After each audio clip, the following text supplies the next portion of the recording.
Yeah. Woo! Good morning, Man Hour Nation.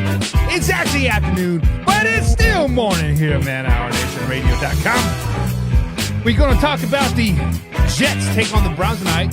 Browns can lock in that playoff spot with the win. Russell Wilson to the Vikings. What?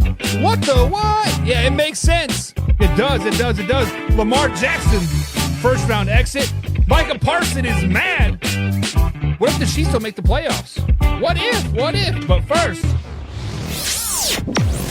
And now, Mike's thoughts. As the college football bowl season starts to really ramp up here in the next few days, right? We got those big bowl games that are coming. Last night, the local team here, Louisville Cardinals, took on the USC Trojans. Obviously, Caleb Williams did not play last night to prep for the NFL and the NFL Combine Draft, etc. AKA, I don't want to get hurt. With that being said, I have to think about this in a very logical, very Michael Buckeicher-ish type of way, right? Many of these players may never get another opportunity to win a championship, to put hardware on their finger. I know after my bowl game, I never had the opportunity to play for another championship. Never had the opportunity to put another hardware on my hand, and it was very, very, right? So when these players, like a Caleb Williams or other top prospects, I understand they're looking out for themselves. I understand they're looking out for their life-changing opportunity, generational changing money. I get it. But at the end of the day, what about your brothers?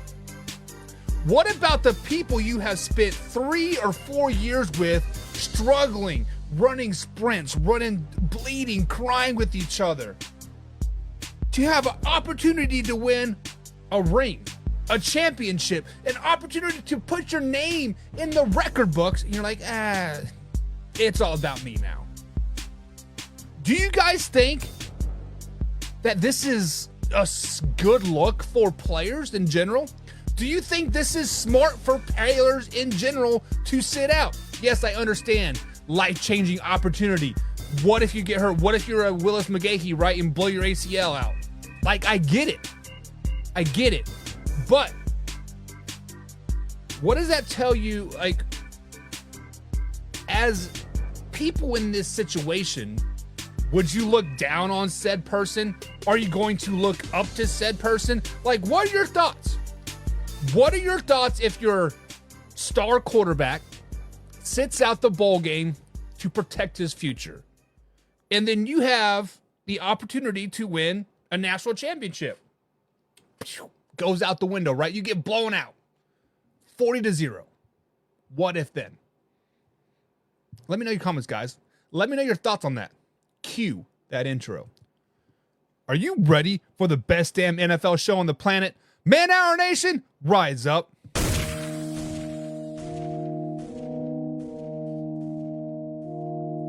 You know on the beat every time, no. I would like to personally welcome you to Man Hour After Dark. Say that thing. Why I bring you the host, Mike, Buck, and Cone. You know who coming to the stage. Sports talk than what you about to hear right here. I second that. Go. You know that it's us when we talking about sports. Giving you facts on the field to the core. Tune in, we need the support. 1 hour too short, then listen some more. On all your stations, not dropping no music. Stripes like Adidas, but Nike just do it. Down 4 in the 4th, we go for the win. Michael 2 seconds, we taking it in. Buck, Mike, and Combs, you know what's going on. Man, now we're After Dark, no LA, we the big spark. No 4th and inches, won't cut short. Got the best talking, it's all sports. Buzzing more than buzz beaters. We coming live, all 3 speakers go. And what is up, Man Hour Nation? Michael Buckeicher, the Man Hour Show, the manhourradio.com. Check out the blog section, check out the merchandise check-in, and of course, check out the form section that will be going live here in the next 3 hours. Bada bing, bada boom. As soon as the show is over, I'm going to push the publish button, and guess what, guys? The forms will be there. You can talk all the shit you want. Only moderation censoring is going to be your boy Buck Nasty. So if you want to get censored, show the starfish. I kick you out. Over there on Facebook, you can't say F, you can't say poop, you can't say the A word, bada bing, bada boom. Over there on the forums, you can do whatever you want. Well, not whatever you want, but, you know, within the general aspect of a talk trash-ish type of way, right? But guys, it is Thursday edition of here, Man Hour Football NFL Talk. We do have the Jets taking on the Browns tonight. We're going to talk about that game. We're going to talk about the implications of that game. And since we missed Monday's show, we're not going to do Way or No Way. It's Thursday, so we're going to do a little bit of fact with a little bit of crap. We're going to talk a little bit about Russell, Dangerous Wilson. Micah Parsons is pissed that he is not getting any holding calls. Lamar Jackson, what if they are a one and done in the playoffs? What if? And the Chiefs, they have yet to lock in a playoff spot. What if they don't get in?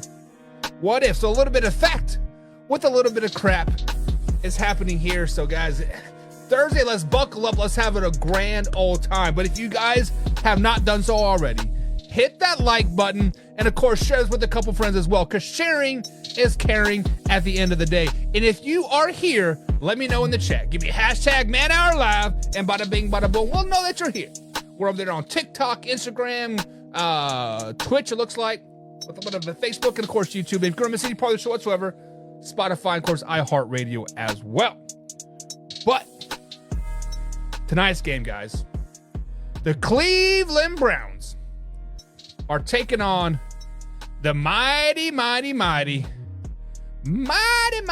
Cleveland Browns. This game has a lot of implications for a lot of people. This game has a lot of implications for the Cleveland Browns. If they can hold their own at home, keep their trends going up, right? They have an opportunity to clinch a playoff spot without their starting quarterback, without their starting running back, with a makeshift offensive line, trading away their number 3 receiver in the middle of the season. They have an opportunity to make the playoffs still. Now the Jets, if they win, right, they are mathematically eliminated from the playoffs. But if they win, that gives them 7 wins on the season without their starting quarterback, Aaron Rodgers. And without their starting quarterback, Zach Wilson. They're like on their 4th-string quarterback as well, right? There's a lot of happenings in this game. So when we look at this game on the surface, everything is pointing to the Cleveland Browns, right? Everything is saying the Cleveland Browns are going to go in there and they're going to handle business tonight versus the New York Football Jets. But slow it down, baby. Slow it down, baby. Because, yes, the Cleveland Browns are clicking right now and looking like a damn good football team. Yes, Joe Flacco is on a 3-game winning streak. Yes, if they win this game, they lock in a playoff berth, possibly the 5th seed. But this is going to be their hardest test yet. But Buck, what do you mean by that? They played teams like the Ravens. They played teams like the 49ers. They played teams like the Texans and the Colts. Oh my. The fact of the matter is, guys, on this 3-game winning streak, they have played the Jaguars. A Jaguars team that was hobbled with a hobbled Trevor Lawrence. It looked like the week before Trevor Lawrence damn near broke his leg off. Somehow he played, somehow he mustered up 27 points, and they snuck out of there. The Browns snuck out of their 31-27 win. And then they played the Chicago Bears team. Let's just be honest. Not a very good Chicago Bears team. A Chicago Bears team, you're like, nah, right? They're still in the playoff hunt somehow, some way. But 20-17.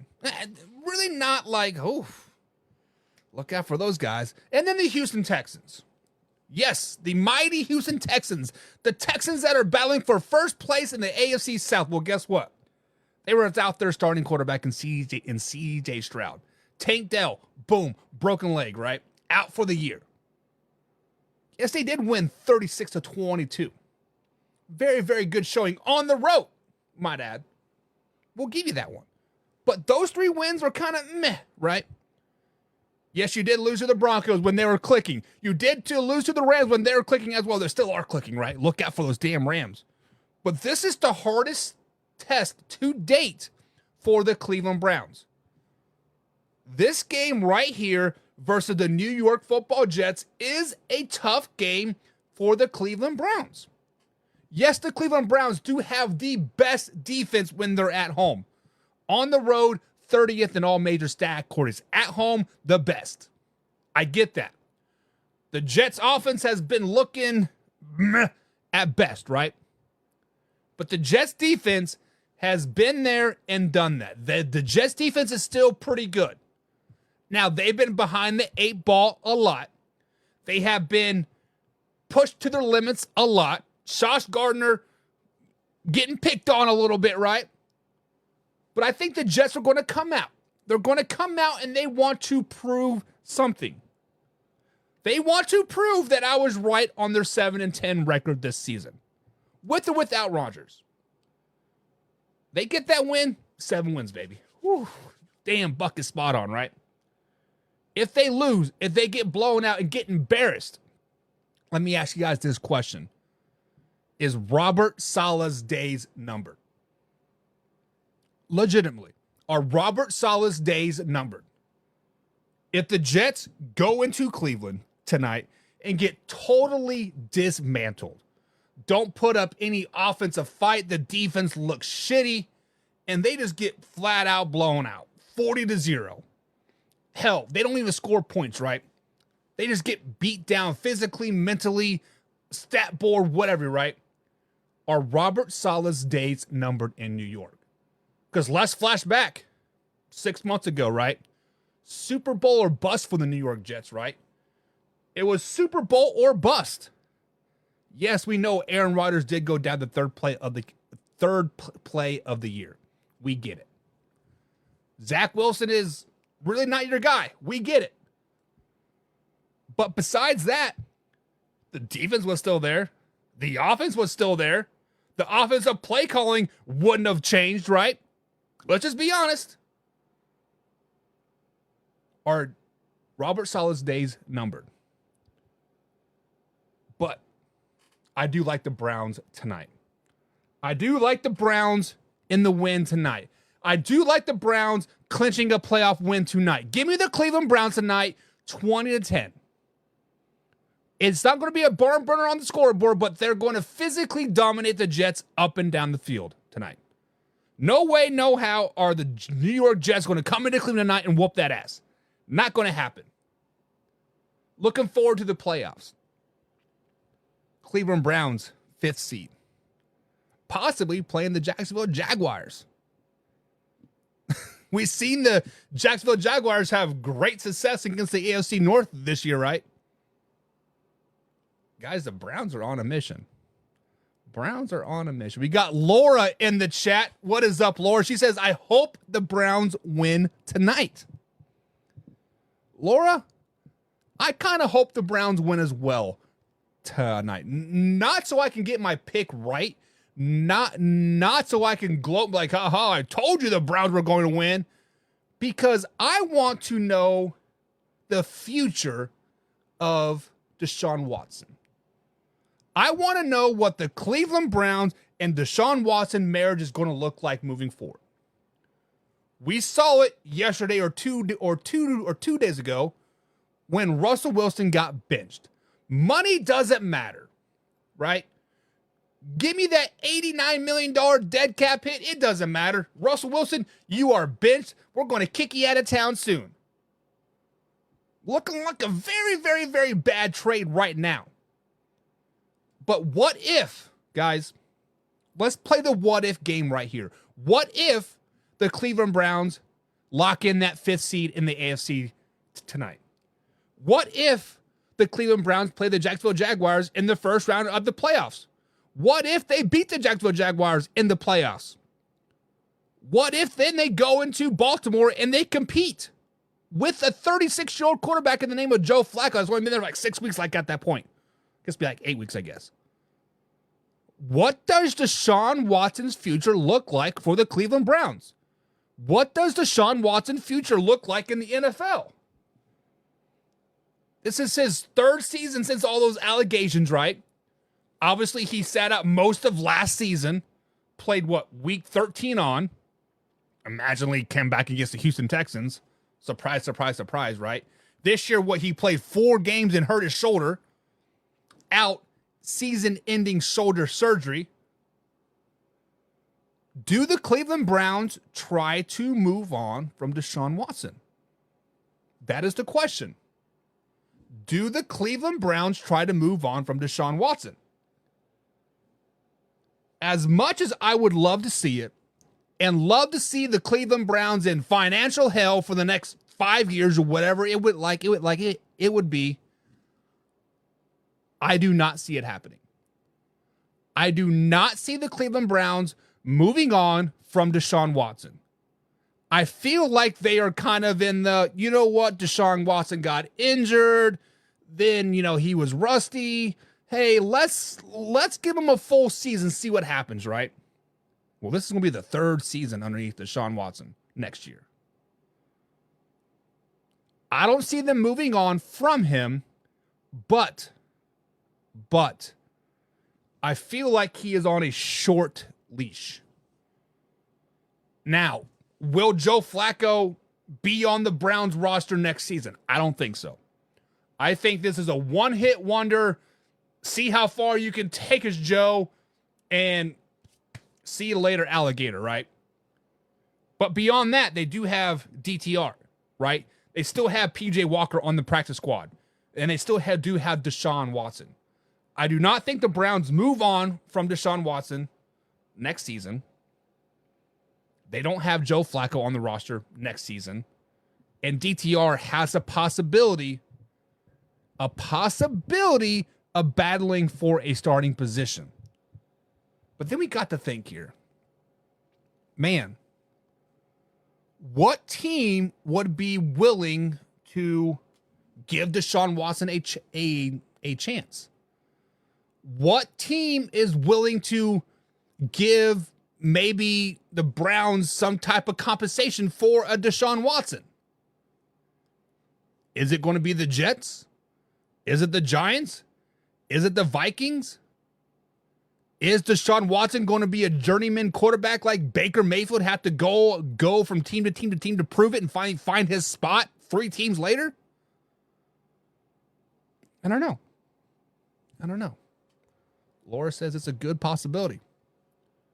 What's a good possibility, Laura, that Deshaun Watson is not on the team next year? I'd be curious. I'd be curious what people think. Katie Wilson's in the chat. What's up, Katie? What is that? You got all those fishies?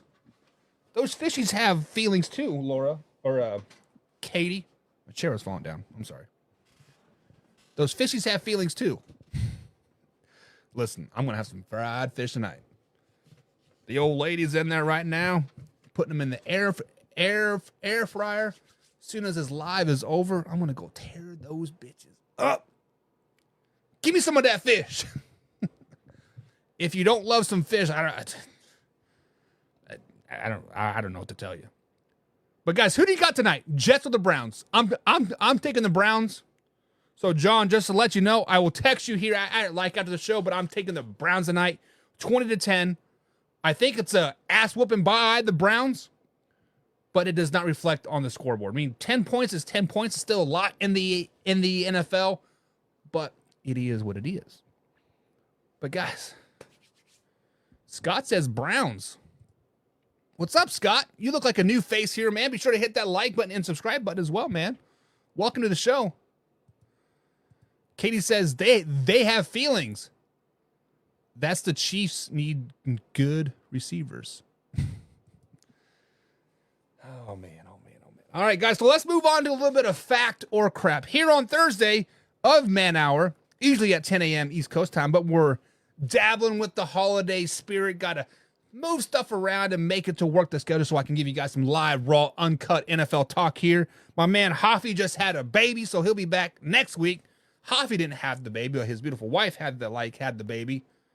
Snoop made his appearance. Got my man some J's. But fact or crap, guys. Fact or crap is very, very simple. I've been out there tinkering the old interwebs, putting out some feelers just to see what people think. And I'm going to determine if these statements are fact or if they indeed are crap. So the first one up of the day is we all know the news about Russell Wilson by now. We know that Russell Wilson has been benched in Denver for Jarrett Stidham. We do know that Russell Wilson has $39 million guaranteed on his contract. We do know if Russell Wilson is on the Denver Broncos roster by May 15th, he's owed another $39 million. So in theory, 80 some odd million dollars of dead cap hit money that could be sitting on the bench for the Denver Broncos. So then we got to looking, and I start to thinking, I'm thinking logically here, what team could Russell Wilson go to and be instant success for that team? One team that kept coming up over and over and over again was the Minnesota Vikings. I don't know why. Minnesota Vikings Skull Nation does not like Kirk Cousins. They don't like Dobbs anymore, I guess. They don't like Nick Mullins anymore. The Hall rookie is starting this week. They don't like him either. So we got to ask the question, guys. Fact or crap? Does Russell Wilson to the Minnesota Vikings make sense? Does it make the Minnesota Vikings better? Guys, I think Russell Wilson would benefit in a system like Minnesota. I think he would benefit of the non-expectations to win Super Bowls, right? Because the Minnesota Vikings quarterback situation right now, or the team situation right now, I don't think they are built to win a championship right now. Now, that is not a knock on the Minnesota Vikings. That is not a knock on Justin Jefferson, Kirk Cousins, etc. I just don't think they are mentally ready to win a championship. Russell Wilson is 33 years old, right? Something like that. He is on the plateau, if not downside, of his career. So fact or crap, does Russell Wilson to the Minnesota Vikings make sense? It is crap. It is crap. I do not like Russell Wilson to the Minnesota Vikings at all. I don't care if it's a free agent signing. I don't care if it's a trade. I don't care if it's signed to the practice squad. I don't want Russell Wilson anywhere near my Minnesota Vikings team if I'm a Minnesota Vikings fan. If you are going to bring in a quarterback like Russell Wilson, just keep your boy Kirk Cousins. Kirk Cousins, year after year after year, gives you MVP type of numbers. The issue is not Kirk Cousins. The issue is not the offensive side of the ball. The issue in Minnesota is just the culture in general. Their defense on paper looks pretty good. They're aging very, very rapidly, but on paper, they don't look bad. So I think it is a complete crap that Russell Wilson to the Minnesota Vikings makes sense. I don't like it at all, one bit. Guys, let me know in the comments. Do you like Russell Wilson to the Minnesota Vikings? And if it is a crap, where would you like to see Russell Wilson go? Is it the Jets? Is it the Giants? Is it back to Seattle, right? Is it Arizona? Is it Detroit?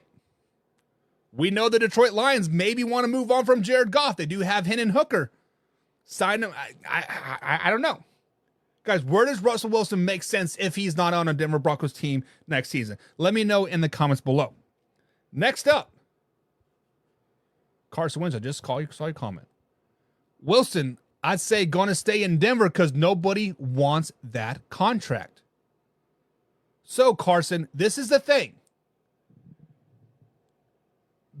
Russell Wilson has a no-trade clause in his contract. So, basically, in theory, if the Denver Broncos want to unload that contract, Russell Wilson has to agree to it. And if I am Russ Wilson right now, I am sticking it to the Denver Broncos every chance I can get. You are going to have to cut me to get rid of me.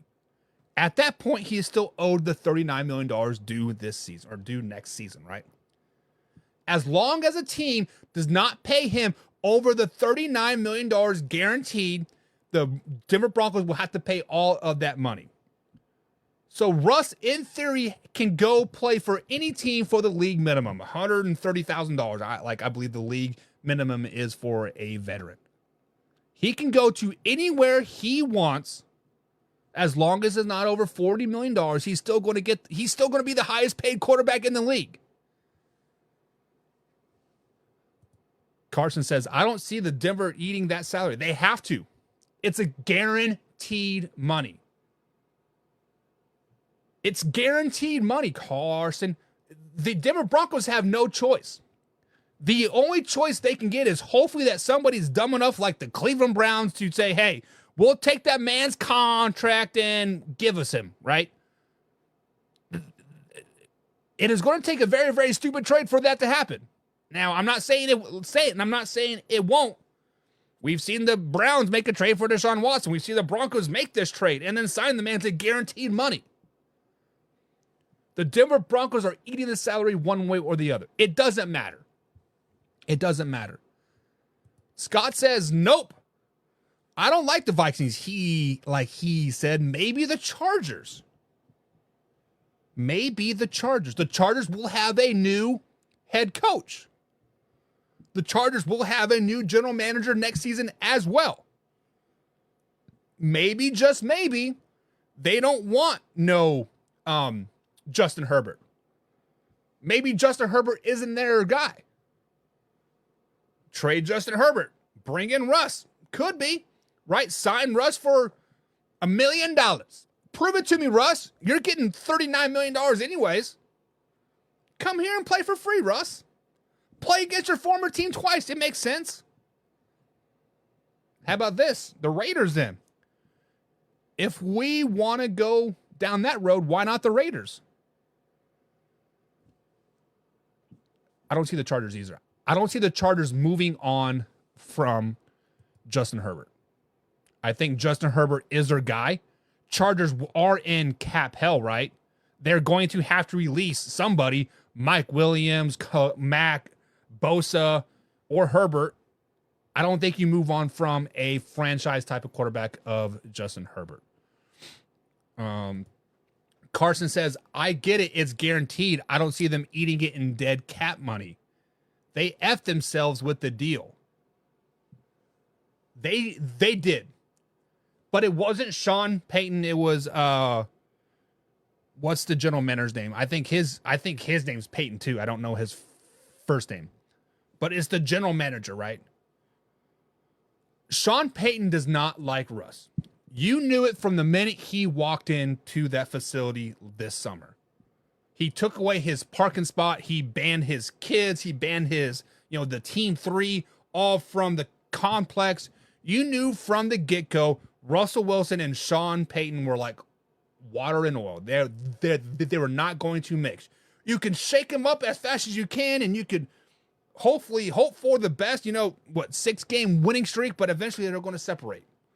And it has reared his hairy head. My man David's in the chat, Chargers fan for life. He says we might win. Russ is benched. True. Chargers might get a win. They don't want to win, but they might. Randall Allen's in the chat. He says Russell will be in Denver next year. No one will take him or his contract. Once again, Randall, nobody has to take his contract. He has a no trade deal in his contract. So if he were to get traded to, let's just throw a team out there, the Dallas Cowboys. Russell Wilson to the Dallas Cowboys, right? He has to agree to that trade. Then the Dallas Cowboys are going to have to agree to take on that contract. That's not going to happen. Everybody knows that Sean Payton does not want Russell Wilson on his team. You might be able to get a trade. You might. Hey, we'll eat 75% of his contract if you just take this guy off of our hands and give us a fifth or sixth round pick. Just take him. We don't want him. There's going to be a desperate need of the Denver Broncos getting him out of town, but they're ultimately just going to cut him. It is what it is. David says, no, we don't want Russell Wilson. we're going to ride or die with Herbert. And right now we're dying, baby. David didn't say that, but I'm saying that. Carson thinks Wilson to the Cowboys would be an upgrade. Ain't that right, Buck? I don't know. Would it be? I'm not saying that. I think it would be even across the board. I think if you're going to pay a quarterback $1 million and let's just put this into perspective, right? You have a quarterback, Dak Prescott, MVP level Dak Prescott. He is going to warrant a $20, $25, $30 million contract this season or this upcoming season. If you had an opportunity to bring Russell Wilson in at $5 million versus $40 million, what are you going to do?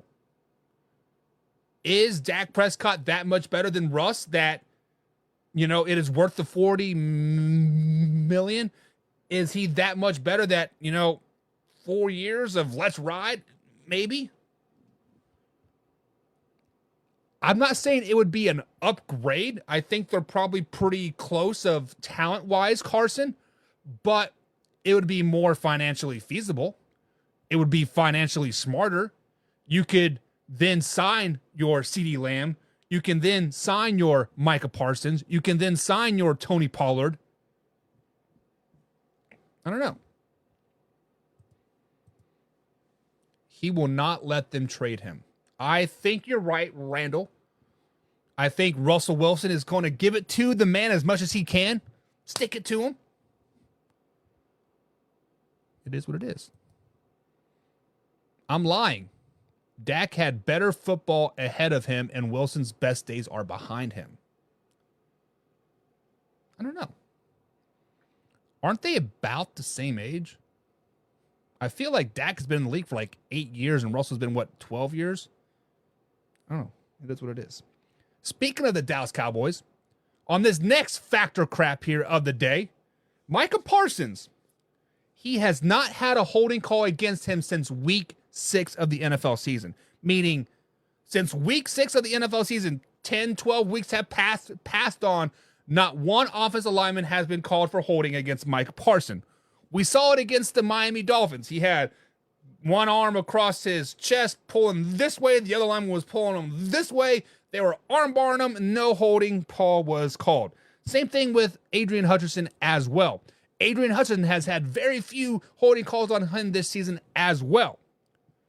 So, guys, all season long, we have been dogging the officials. We have been talking down to them. We have been saying how bad the officiating is.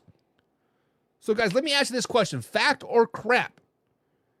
It is time for the NFL to integrate into automated officials. Automated officials. Take out the human element out of it. Automated officials. Minor League Baseball is starting to do this with strike zones, right? Our local team here, the Louisville Bats, they have a AI-generated umpire that calls balls or strikes. Now, they do have a live umpire in there, which does call the balls or strike. But if a pitcher thinks it is a strike and the umpire calls it a ball, they challenge it, and the computer says, yes, it's a ball. No, yes, it is a strike, one way or the other. So let me guys ask you this question. Fact or crap, should we integrate that into the NFL game? Should we be able to call on a computer, the eye in the sky, per se, to say, yes, that was a holding call. Yes, that was a pass interference. Basically, a expedited replay every chance we can get. What is great about sports, guys, is the human element, right? What do I love about baseball so much is the human element. I may be safe. I may be out by a freaking mile. But if that umpire had one too many scoosy-gooseys on the parking lot, safe. If me and him go way back, safe. Right? That's why I love it. That's why people like Micah Parsons and Adrian Hutchinson don't get calls, because they whine all the damn time. I'm a Cowboys fan. I'm a Micah Parsons fan, but he whines all the damn time. Play after play after play. You're not going to call holding? You're not going to call holding? So, guys, I think it is a crap. I don't want automated officials. I don't want replay. I don't want expedited replay. Take technology out of it 100%. Let's go back to 1997, right? What was it? The Seahawks versus Packers. Strike season for the NFL referees. I believe it was what was the Seahawks touchdown? One referee called it a touchdown. The other person called it a incomplete pass, and the other person said the Packers had the ball on the interception. I freaking love it. That was controversy for weeks upon weeks upon weeks. It was the funnest thing ever. No replay, no expedited review, no overturning of the call. It was humans talking to humans trying to figure shit out. It was awesome. Awesome, awesome, awesome. Carson is agreeing with me. What is going on? Carson says crap. The human element is what makes the sports enjoyable. They could have full-time officials. More shit should be reviewable or have New York overturn terrible/missed calls. See, I don't even want to go that route. Take New York out of it. Take New York out of it 100%. Because if you think about this, think about those bam bam plays, right? A referee sees a guy catch a ball, step, hits it, fumbles out of bounds, but somehow drags his other foot while he's still bobbling around, right? Calls it a catch.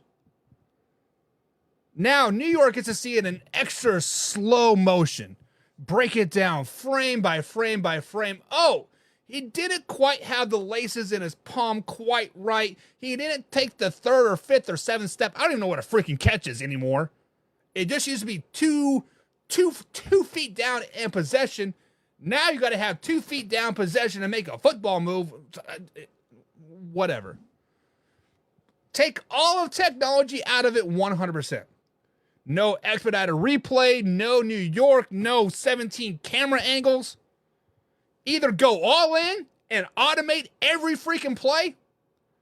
Get a chance to challenge every freaking thing. Hey, the left guard held my right tackle on that play. Call it. Or don't review nothing at all. Nothing at all.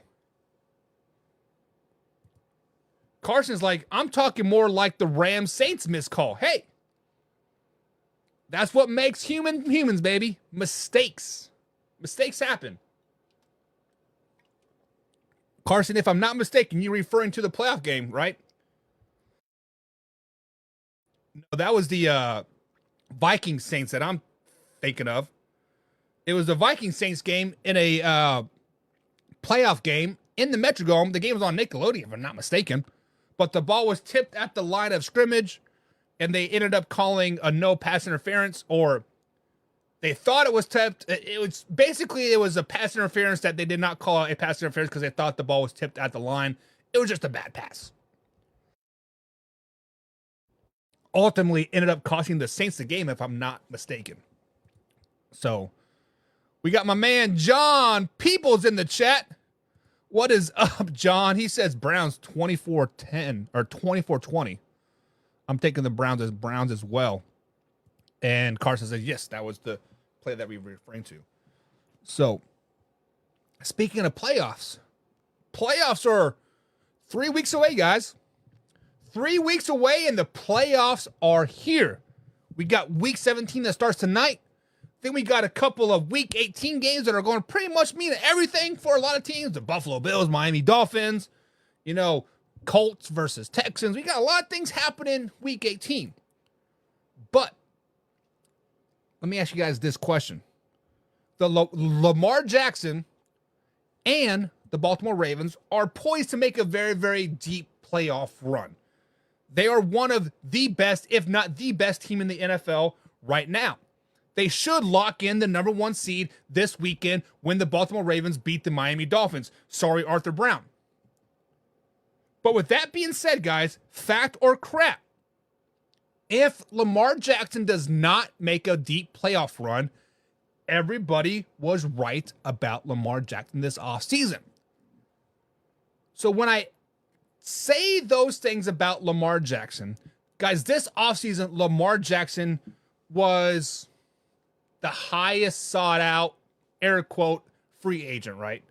Basically, the Baltimore Ravens franchise tagged Lamar Jackson, which was a non-exclusive, so other teams had the opportunity to match that offer that the Ravens offered Lamar Jackson to bring him on said team. Many teams went out of their way to say, nope, we don't want the man. There was no reason to say that, but they would come out and say, no, we don't want this man. Lamar Jackson has been playing at an MVP level this season. He probably should win the MVP if the Buffalo Bills do not make the playoffs.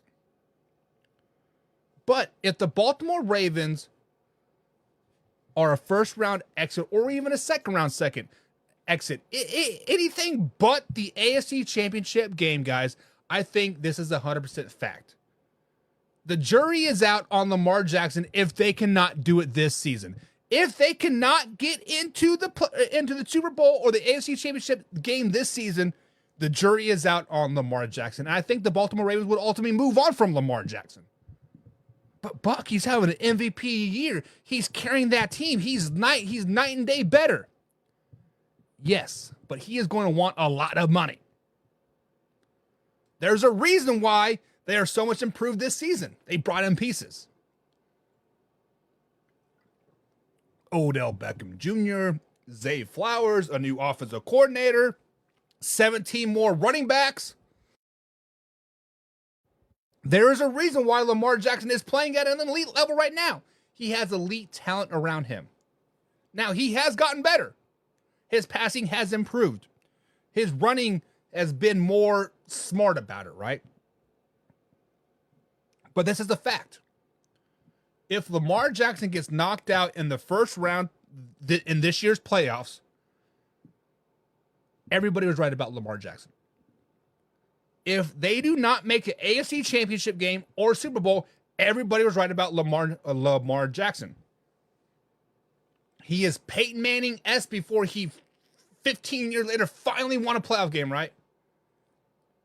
You can have all these regular season accolades all you want. But what did Lamar Jackson say on draft night, guys? In 5 years, I'm taking you to the Super Bowl. Well, this is year 6, my man. Year 6, you're going to lose in the first round again? What? I see crap out there. Part of the issues with put all the ownership of a win or loss on a quarterback, you also need to look at the OC. Look how the Buffalo Bills turn around after firing Ken Dorsey. The issue is the Baltimore Ravens have replaced their offensive coordinator. They have added weapons around Lamar Jackson. They have done everything that it takes to put Lamar Jackson in a place to succeed. If Lamar Jackson, barring injury, does not get hurt this weekend versus the Miami Dolphins, this will be the first time in 3 years he has played a full, complete December. The issue with Lamar Jackson is he is an extreme talent. He is a great talent. Cannot take that away from the guy whatsoever. But does he make the people around him better? Would Zay Flowers be Zay Flowers without Lamar Jackson? Would Odell Beckham Jr. be having the year without Lamar Jackson? Would Gus Edwards be running the ball the way he is running the ball without Lamar Jackson? Every answer to that question is yes. Zay Flowers would be just as good, if not better, if he was on the Detroit Lions, if he was on the Cleveland Browns, if he was on the San Francisco 49ers. Gus Edwards would probably be even more effective if he was on a different team. It all boils down to Lamar Jackson does not make players around him better. Lamar Jackson, extreme talent, MVP talent, will probably win the MVP this season. His second one in 5 years, right? Great accolades. Then he's going to warrant $300 some odd million. Well, guess what? There goes Zay Flowers in 2 years. There goes Gus Edwards. There goes OBJ. There goes your Patrick Queen and all the other guys on the defense because you can't afford to pay them. Then you're back in the same exact situation that the Baltimore Ravens in when they had Joe Flacco. What was it? 2000, right? Joe Flacco. I believe he was a rookie, right? Come in with the stellar defense. Won the Super Bowl. Throw $100 million, $200 million at the man. What did he do since? Yes, they were decent. Did they ever win another playoff game? Did they ever make a Super Bowl run? No, no, and no. John says, and look at the Raiders after they fired McDaniels. That is a culture change. That is different. Josh McDaniels had the iron fist mentality. Bill Belichick was my teacher protege mentality with nothing to back on. The Raiders are a complete opposite of the Baltimore Ravens. Carson says he hasn't carried the team. He has only accounted for just over 50% of the team's total touchdowns. He hasn't carried them, but he's got 50% of their scores. And then he questions is, who would you place Lamar with? Russell Wilson? Deshaun Watson? Joe Flacco? There are other options out there. Right now, the Baltimore Ravens Super Bowl window is about yay big, right? About the size of Carson's little wanker. About yay big. Let's just be honest. Once they signed Lamar Jackson to that big lucrative deal, bada bing, bada boom, guess what? Super Bowl window comes that much smaller. Because now you got 3 years with Zay Flowers and Patrick Queen and those boys, right? They got a lot of building to do. Final factor crap of the day, guys, before we wrap up today's show. Ha ha ha. So let him go and let Huntley take over. Exactly. Last year, Carson, about this time, when Lamar Jackson missed all of December and the Baltimore Ravens were battling for that playoff spot, Tyler Huntley, Snoop, right, looked like a better quarterback suited for the Baltimore Ravens than Lamar Jackson did last season. Lamar Jackson has definitely improved his game this season, yes. But is he going to be worth $300 million? He's going to be worth $250 million. I don't think so. I don't think so. But the final factor crap of the day. We have to talk about $300 million quarterbacks in Patrick Mahomes. Just not Patrick Mahomes, but the Kansas City Chiefs. Guys, the Kansas City Chiefs have yet to lock up the division or a playoff spot going into week 17 of this season. They are struggling right now, to say the least. They are a team that is trying to find their ways at the best, right? The Denver Broncos and or the Las Vegas Raiders do have opportunities still to win that division. Knock the Chiefs out of the completely of the playoffs. So ask this question, fact or crap? If Kansas City Chiefs miss the playoffs, then Andy Reid gets fired. There's a lot of things that have to happen for the Kansas City Chiefs to miss the playoffs. I think they got like a 99.9% chance, but there's still that 0.1%. So there's still a chance that they can miss the playoffs, right? They lose all of their games. Denver Broncos win all their games, and I think some other team has to lose. I don't know exactly who it is, but some tiebreaker will bump the Denver Broncos above said team, knocking the Kansas City Chiefs out. I don't think that Andy Reid gets fired if the Kansas City Chiefs miss the playoffs. I think it is a crap. I think Andy Reid, by winning 2 Super Bowls in 5 years, has earned himself to 3 years of excuses, right? 3 years of excuses saying, oh, this year we had drops. Next year, oh, we have cap issues. But then the third year, you better figure yourself out, right? Also, they always say dynasties always fall hard, right? Dynasties always fall hard. When you have the Buffalo Bills, Carson, 4 straight Super Bowls. Boom. Fall. 1-15 the next year, right? I think it is a crap. If the Kansas City Chiefs miss the playoffs, all the finger pointing is not going to be pointed at the coaching. It is not going to be pointed at Patrick Mahomes. It's not going to be pointed at Matt Nagy. It's going to be pointed at 2 receivers. 2 receivers. Kadarius Toney and MVS. Those 2 receivers will have all the blame pointed on them. Both of them, I highly doubt, will be on the Kansas City Chiefs roster next season. Hell, you could probably put Sky Moore in there too. But I think it is a crap. I think even if Kansas City Chiefs miss the playoffs, even though they have a 99.999% chance right now of making the playoffs, if they miss it, the blame does not get pointed at Andy Reid. That is a crap. It is a crap. It is crap. It is crap. Carson Lang agrees with me. He says complete crap. Mahomes is leading the league in dropped catchable passes. Ouch. The Kansas City Chiefs have over 40 drops this season, and their leader, Travis Kelce, has 7 of them. My man Jim Powell is in the chat. He says the winningest coach for 2 separate franchises does not go anywhere. The best coach in tenure KC has ever had. Let's not forget about Marty Schottenheimer. Early 90s with Joe Montana, Marcus Allen, and those boys. They were pretty good. Granted, no Super Bowl, a lot of regular season success. But we have seen Andy Reid get fired after going to an NFC Championship game. He went to 4 straight NFC Championship games, had a couple mediocre years, went back to the NFC Championship game, and then get fired.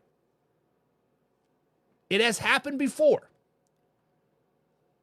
It has happened before. Sometimes in life, Jim, you can be very, very successful at what you do. You could be working the same job for 15, 20, 25 years, right? But at some point, you're like, man, what if we just shook it up a little bit? What if we decided to fire said employee? Yes, he's been loyal to us for 15, 20 years, but he's costing us too much money. I can get the same work out of this guy, maybe even be more hungry, move up the corporate ladder. Let's bring in this young buck. It happens all the time.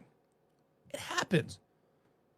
What if Andy Reid has stayed too long? Maybe that's why the Chiefs lost Eric Bieniemy.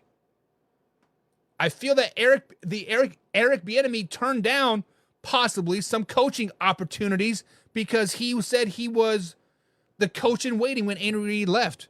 2022 was supposed to be Andy Reid's last year, last hoorah. End up on a Super Bowl, right? Or end out on a Super Bowl. Walk away. It was supposed to be Eric Bieniemy's team. Maybe he has wore out his welcome. Maybe he has wore out his welcome. Jim says, I had no love for KC. Just stating facts, baby. Just stating facts. Jim also says that does happen if ownership changes with a ball team or corporate America. It happens all the time. Let's just be honest. It legit happens all the time, Jim. I see it day after day after day. I have people in my Fortune 100. I don't own the Fortune 100 company, but I work for a Fortune 100 company. Best automaker in America, right? Most profits. We just fired our CIO. Been there for 20 years. Let her go. Wanted to bring in some fresh blood. It happens all the time. But guys, that's going to be it for tonight's show. 1 hour flies by when you're having fun. Probably will not have a show tomorrow. We'll let you guys know via Facebook. But if we do, it'll be at 3 o'clock p.m. East Coast time tomorrow. But I got a Christmas party to go to. That's not on Christmas, but not on New Year's. It's really weird. 12 o'clock in the afternoon, we're going to a Christmas party. But what do? When you want to rub some elbows with some CEOs and some high dollar bills, yo, you do what you got to do. You put on the suit, you put on the side, you clean up the shade, you get a nice haircut, you put on the Bengals shirt. Bada bing, bada boom. You enjoy life, baby. But this is Man Hour NFL Talk. Live, raw, uncut. We'll see you next time. Browns tonight, 20-10 over the Jets. We out.